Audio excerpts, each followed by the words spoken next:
Desde o Partido Popular de Galicia pensamos que quen necesita urxentemente un libro de texto e de matemáticas en concreto é o Partido Socialista, que leva meses demostrando que non sabe facer axeitadamente as sumas. O Partido Popular recorda que 7 de cada 10 alumnos en Galicia seguen recibindo axudas para adquirir os seus libros de texto. E, sin embargo, pois parece que o Partido Socialista sigue apostando por asignar indistintamente recursos a familias con rendas baixas e rendas altas.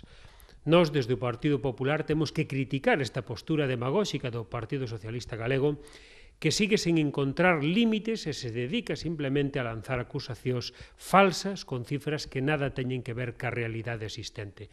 Hoxe, o certo é que máis do 65% dos alumnos de primeiro, segundo, quinto e sexta de primaria tiveron axudas para libros de texto, máis de 55.000 escolares recibiron axudas para libros de texto.